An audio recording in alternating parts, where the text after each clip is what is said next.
All right, let's talk about one of the biggest, most frustrating puzzles of our time. We all know about the climate crisis, right?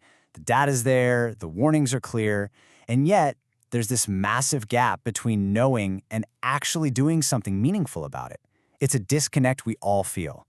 So what on earth is really going on? Okay, let's just ask the question straight up. Why, with all our incredible science, technology, and awareness, why do we seem totally paralyzed when we're facing our biggest challenges? Well, the answer isn't what you'd expect. It's not about a lack of information.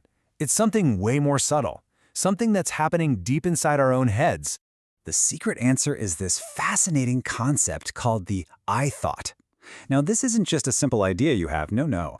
Think of it more like a hidden web, a whole network of these half-baked beliefs, old memories, and gut feelings that are quietly running the show and shaping our decisions, or more often, our lack of decision. A good way to think about it is like this. The I thought is the silent architect that's building the walls of our inaction. It's working in the background, framing our world and giving us all these justifications for just staying put, all without us even realizing it's happening. And what's really wild is how it works. It's like a kind of mental anesthetic. It doesn't stop us with some big dramatic force. It just kind of numbs us.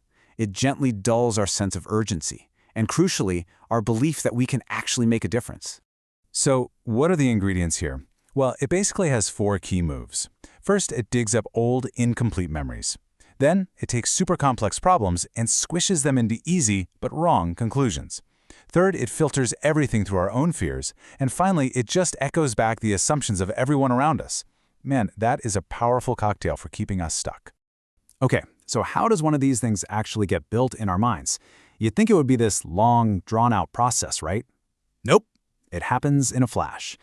And that's exactly what makes it so hard to catch. Let's walk through it. So step 1, it all kicks off with a trigger event. Maybe you see a scary headline. Instantly. Step 2, your brain does a quick memory retrieval, pulling up some related story it has on file.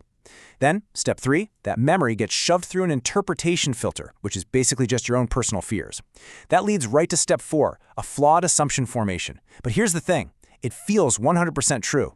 And the final result, the behavioral outcome, you guessed it, action gets blocked.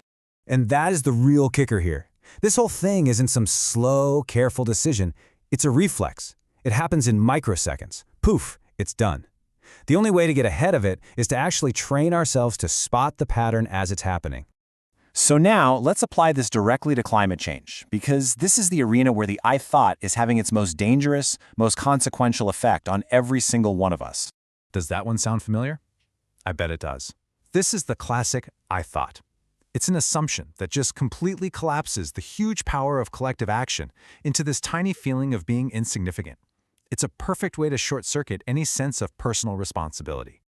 Oh, and here's another big one. This thought basically lets us off the hook by handing over our own power to someone else. It's a really convenient excuse, right? It lets us just disengage and wait for some magic fix, instead of actually being part of the solution. And here's where it scales up. The I thought becomes the we thought. This is the group version, the shared story we tell ourselves that just dangerously misreads how fast and how urgent this crisis really is. This one's a classic, too. It comes from having just a little bit of old information. It's an I thought that creates this emotional distance, making the whole crisis feel, abstract, like it's happening over there, not right here, to us. So here's the bottom line. These aren't just little harmless excuses. They are, functionally, psychological brakes. Every single one of these I thoughts and we thoughts is hitting the brakes on humanity's response, slowing us down and watering down the responsibility that we all have. But here's the good news. We are not powerless against this. It is absolutely possible to take this barrier apart, brick by brick. So, let's get into how we can actually consciously start to rewire this inner code that leads to inaction. Look, it's got to be a multi-level attack. It all starts with you, with personal awareness. Just learning to notice and name your own I thoughts when they pop up. To just ask, wait a second, is this thought based on a fact or is it just a feeling?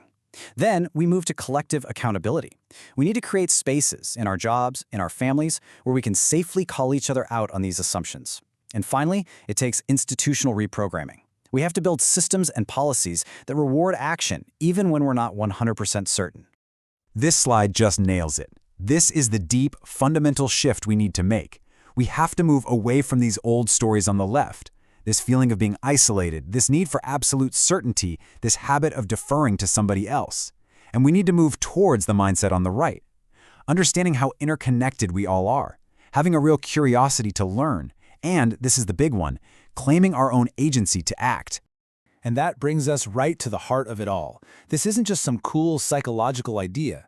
This is an urgent, universal call to become way more conscious of the silent stories that are literally shaping our future.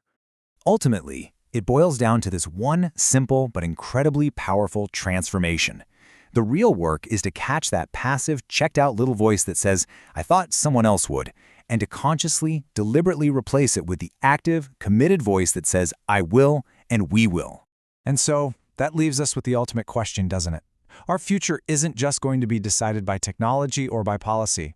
It's going to be decided by the invisible architecture inside our own minds. So will we wake up from this dream of inaction, or are we going to keep sleepwalking into a future that absolutely none of us would have chosen? The choice, it seems, really does start with our very next thought.